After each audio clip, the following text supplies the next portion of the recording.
So last year we made some videos talking about the protests that occurred in Montgomery County, Maryland regarding what the public school system was enforcing upon children. They went from allowing students to opt out of any LGBTQ plus type of activities to then not being given the option of opting out. So the parents, they basically were protesting, saying, at least give us the option to opt our kids out because this goes against our religious beliefs. So you actually had Muslims and Christians protesting these sorts of things. This is actually a clip from a video that was sent out on a newsletter showing the type of stuff that was being pushed on the kids. So we read newsletters. We took a look at some of the curriculum that was being pushed upon even the teachers and what they were being told to tell to the students. So it was very troubling for anyone who is a Christian, a Muslim, a Jew, anyone who just basically doesn't agree with some of this gender ideology type of stuff that's being pushed nowadays.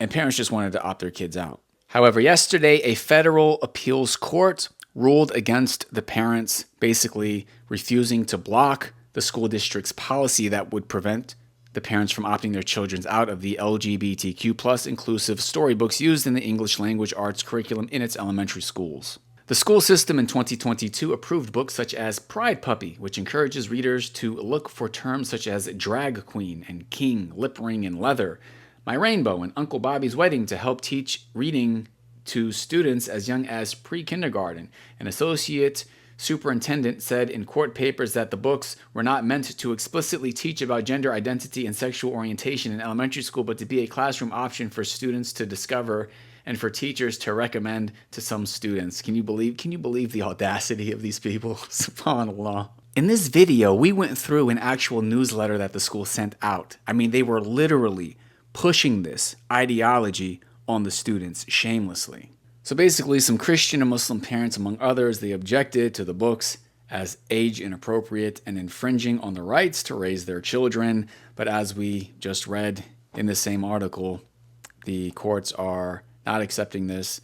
They're saying that the parents cannot opt their children out of this sort of a thing, and it's just going to have to be forced on them. The judge said, what is missing here is the evidentiary link showing that the storybooks are being implemented in a way that directly or indirectly coerces the parents or their children to believe or act contrary to their religious faith.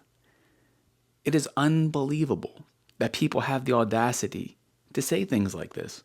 3 months ago, we did a video exposing how the teachers were being pressured to explicitly bring up the kids' religious beliefs about these sorts of things, and that they were being swayed to adopt this LGBTQ plus ideology over their beliefs. I mean, it's very clear, it's very obvious. What should also be obvious is that we should not be sending our kids to these schools. We should be establishing good Islamic schools. So please check out straightpathacademy.com. We are working on purchasing a property so that we can actually teach our kids the proper values based on divine revelation. We can have a good, safe environment for them to be raised in, where people are not trying to force them out of Islam, out of their belief, guised as something else.